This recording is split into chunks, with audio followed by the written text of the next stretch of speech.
Hey guys, welcome back to the Interceptor. We're here with another Alliance War video, and this is going to be War number 2 of Season 25, and we match PBT, Parade Battle Team. We faced this Alliance about 3 to 4 times in the past, and we have beat them every single time, and it has not been close. I think we've won by more than 5 deaths every single time, but this war is actually very, very close, so you guys will be able to see that later. But yeah, this first clip that I'm taking right here of me joining, as well as the first clip of me fighting, I had the same issue as last war where I did not know that I was recording my microphone and I was playing copyrighted music in the background. So I am going to just I'm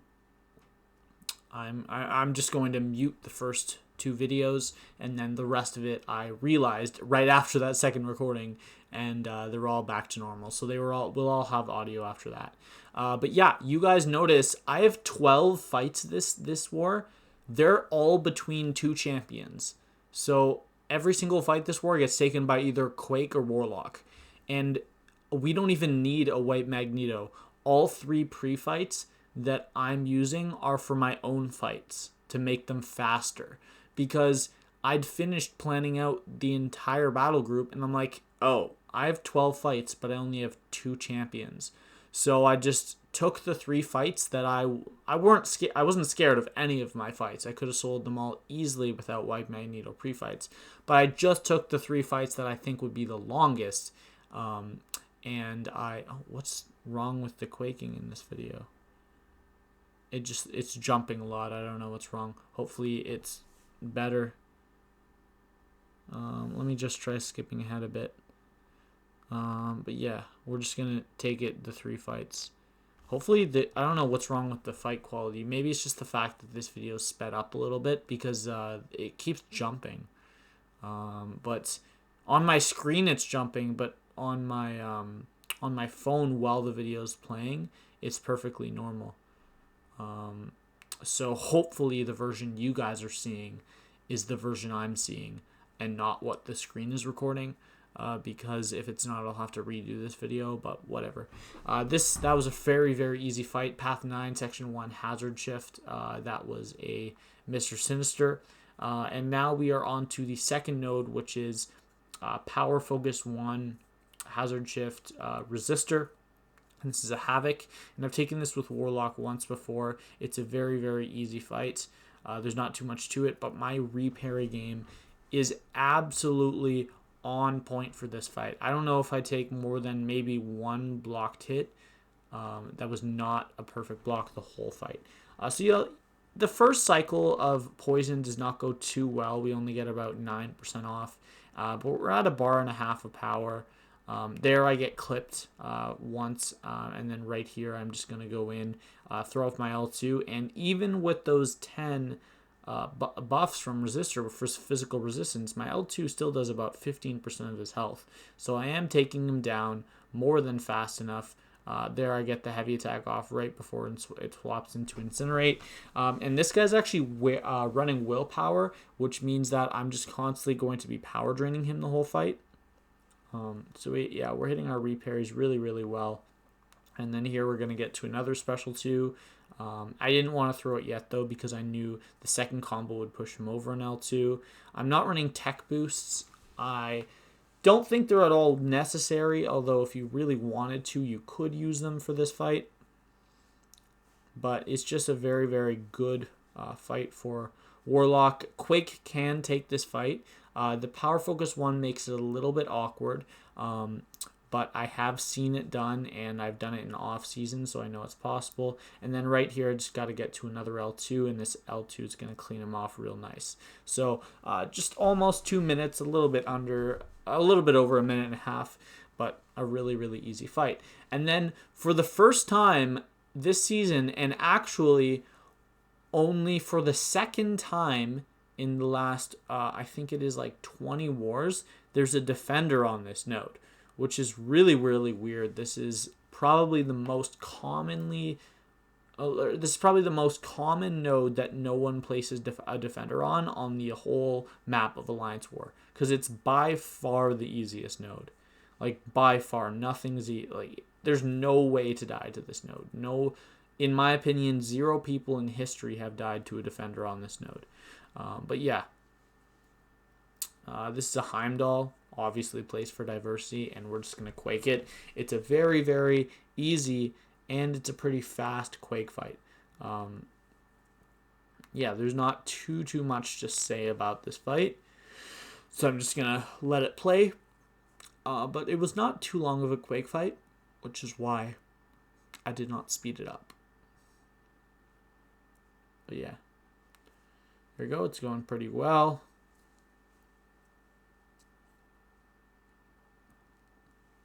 And, oh, one more Quake cycle. Okay, it's not going to finish him off. I thought that was going to finish him off. But yeah, we're still looking at a full yellow bar on Quake. We're doing really, really well. Quake actually has the next fight as well, though, which is going to be a Power Snack Doom.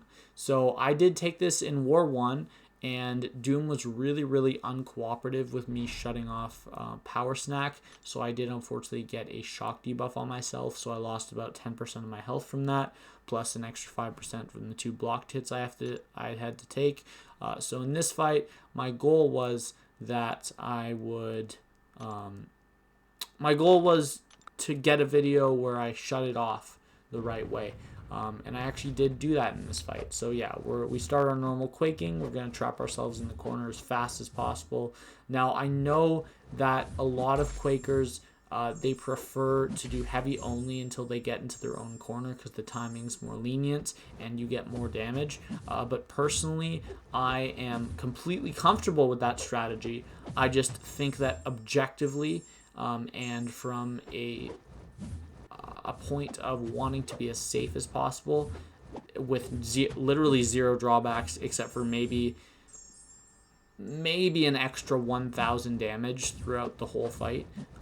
You just make the fight so much safer. So right there, we did get our initial dex right before concussion expired, so we completely shut off Power Snack. So there's nothing to worry about here, except that he is going to get that health gain. So he's going to get some health back from backup recovery here. So he healed around 25%, which just, it annoys me a little bit. It just makes this fight a little longer, but it isn't actually that bad. Because he is a Mystic champion, so I have class advantage. So the quaking is much faster here than it is usually. So we personally don't base Doom on Power Snack. We think there are much better defenders on Power Snack, such as Man Thing is better, who basically does the exact same thing as Doom on this node, except he gets excuse me. Except he gets a Pustule, which can turn into a poison if you block again, instead of the shock that Doom gets. But yeah, so that fight goes down really cleanly, and it was pretty much a perfect fight. And now we'll go into this next fight. This is going to be Prof X on Mixmaster, a very easy fight for Warlock. In fact, I'm not even going to heal up because there's no reason to. 207k, not too much health, but this is a R3. And usually I have the white mags pre-fight when I do Mixmaster, but for this war I knew it was definitely not required. I've done this fight before, and I know that I can get my 2 light attacks both off during the stun, so nothing to worry about there. So here I'm going to counter with medium. Since my last attack was a light, it's going to land. And then right there, my first light attack when punishing the stun there was actually too late, which means that the second light attack did not land during the stun. So that is why it was evaded, because right there, for the rest of the fight, I think that's the only time I mess it up. Every single time I do it correctly where both light attacks are during the stun. And that way you can do full 5-hit combos with 2 mediums in there, and you never have to worry about getting evaded. Unless they have reduced duration on stuns, but then you can just use the white mags pre-fight and completely bypass that. But yeah, very easy fight. I took a few hits only because of that evade that I was not expecting, but that's fine. And then here I was just checking who moved up for me, and I did actually ask for some help on the left side, so I was really grateful. I think that was it Floatin'? Oh, I forget who it was. It was either Floatin' or Victory. I don't remember. But maybe I have no idea. Honestly, I want to thank whoever it was that helped me with energy. I honestly do not remember who it was because this war was 3 days ago. But yeah, this is going to be a blade on EMP modification, and I'm going to make one mistake in this fight and throw off my heavy at some point, but he only gets to around 1/3 of a bar of power, so we were in absolutely no risk of anything in this fight because he can't even activate his EMP modification until he gets a bar of power, which is impossible in this fight unless you mess up or you throw 3 heavy attacks or you're running suicides. And I do none of those 3 things in this fight. So, yeah, we're looking all good. We're actually doing a lot of damage. For him being a skill champion and us having class disadvantage, it's actually a pretty fast fight. But let's go into the next one, which is going to be Path 1 on in Section 2, and we're taking Juggernaut on this node. It's only a 5-star. This is just Vigor. Indomitable does nothing. I forgot to mention this is the Protect Global.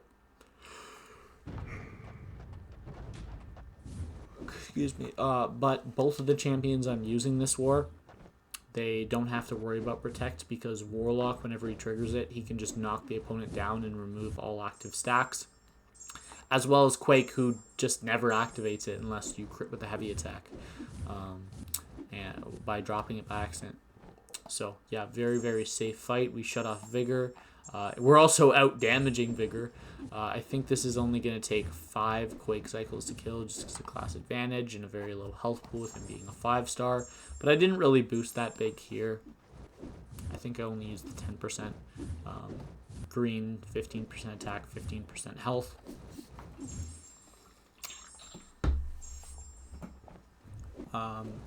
So one more cycle I think he should drop here. I'm going to go into Assassin, but that will only affect my heavy attack after. Okay, good. I did decide to throw it. That was smart.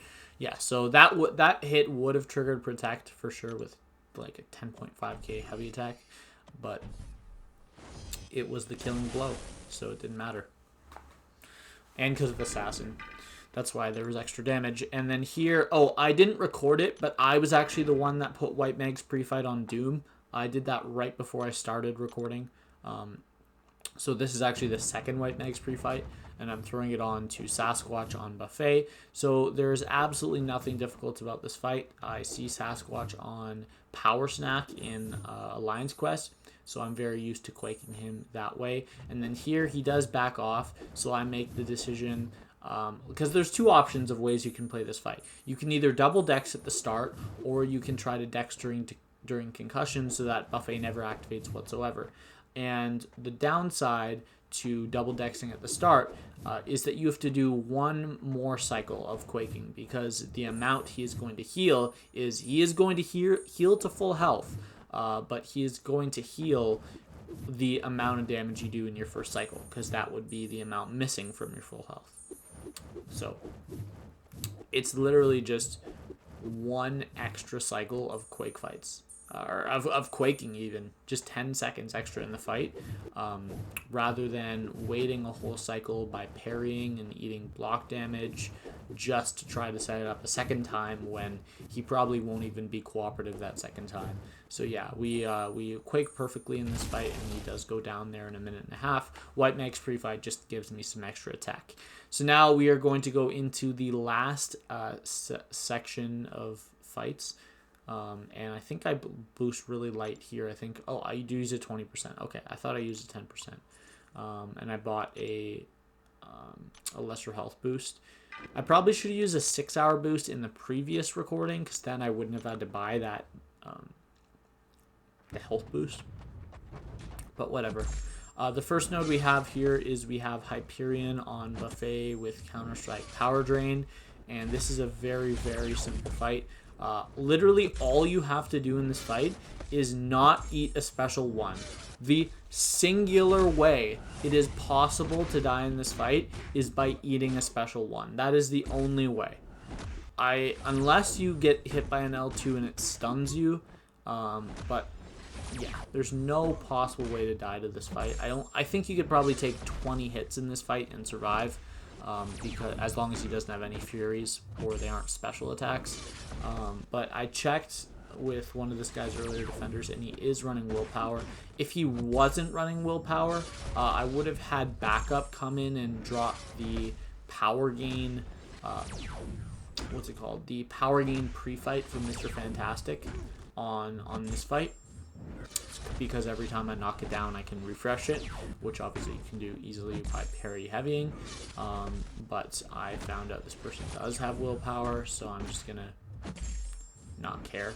And there my infection falls off right as buffet activates. Now also, you guys know with how much I take power snack domino with Warlock that I do know how to prevent buffet, but actually in that fight I intentionally did not shut down buffet, because I know you can. I intentionally did not, so that it would activate the regen sometimes and drain a little bit of his power when he's infected. These last 3 fights I'm actually going to be quaking the entire left side of the minis, so all these fights are doubled, the speed's doubled, so they're all Quake fights, and they're all really, really easy Quake fights. So this is Hulkbuster on Rage for the first one. I've taken this, like, I think I've only taken this fight once, actually, because he's quite uncommon on Rage. He's more common on either Vigorous Assault, or actually you don't even see Hulkbuster on defense that much, because he's just not that good of a defender. But yeah, 1 minute in, I took off 40%, so this is going to be about a 2.5 minute fight. The last fight of this war is a fun one.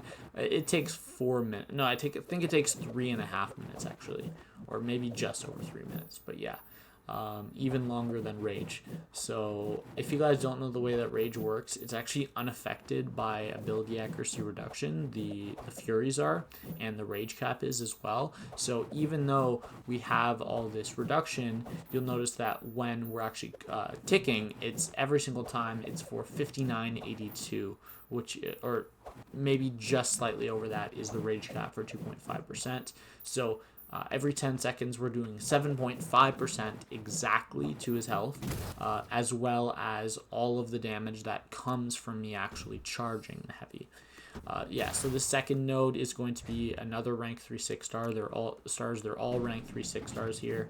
And this is a Mysterio on Power Focus 1, Hurt Locker, Unblockable Special 1, I believe it is. And yeah, this is a bad placement. Mags could take this fight. You could just get to an L3 and you'd win the fight in 1 special 3.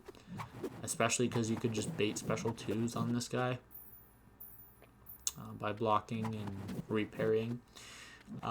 Because you're immune to miss, so it doesn't matter. Doesn't waste any time. But this is quite a fast fight. And this person did place with willpower, but due to the fact that Mysterio is immune to concussion, it means that you can Quake him without the debuff being on the opponent. You're constantly healing. So actually, Mysterio is faster to Quake compared to all other Quake Quake vulnerable champions. Probably the best way to say it, just because he heals less. And now we have a rank 3 6-star Thor Ragnarok, and I did use my third and final White Mags pre-fight just because class disadvantage, and you'll notice my Aftershocks do 3,700 damage on the first time. Now it's a little better this time, but it's not going to get better for the rest of the fight. This is just a really, really long fight with Quake. Now it's incredibly safe. He's pretty easy animations to Quake, and I wouldn't hesitate to call Quake the second best option for this fight. I think the best option is a Horseman Archangel, and we did have a Horseman Archangel, but the guy brought Apocalypse, Archangel, and Warlock.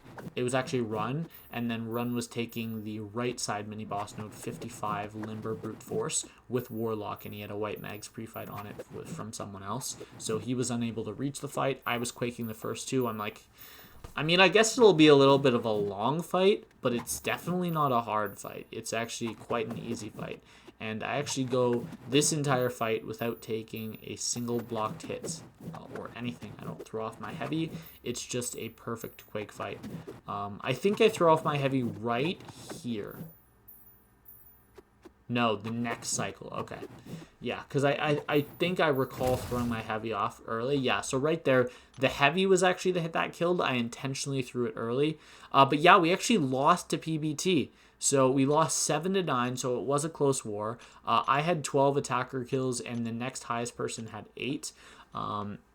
But yeah, just really, really unlucky to lose to them. We had 2 disconnects as a BG, as an alliance, and 1 was in my BG. So that means that would have been a tied war without the disconnects. But we just had an absolutely horrible war. 9 deaths is honestly pathetic. And we know that if we want to make Masters, this can't be the way that we play, the way we played that day. But I think I took screenshots of it. Let me just go find it. That's the game. I'm trying to get into my photos. I think I put it in the... No, I didn't. Okay, damn. It's got to be... right here. Okay, so I had 17.5% exploration, and that's with 12 fights. And notice the health on my champions. Warlock is at like 70%. It's not showing. Warlock is at 70%. Quake's at 93, I believe, and White Mags, obviously, I never used. But we actually used 0 items this war in 12 fights, so I am very, very happy. I wouldn't hesitate to call that one of my best wars ever. And yeah, I just played really, really solid. I had 9 Quake fights and 3 Warlock fights. All the Quake fights went very, very well, and I only took 4 hits the whole war, which were all in that Professor X fight, in which I had class advantage and arguably one of the tankiest attackers in the game, so I was in no risk. But yeah, this was a 22-minute video. It's probably going to be about 23 minutes after I talk about my stats so far. But that's just because I had, I think before I edited the fights down, 27 minutes of fights. So in these 12 hours that between my first fight and my last fight, 27 minutes was spent in fights. But yeah, that's crazy.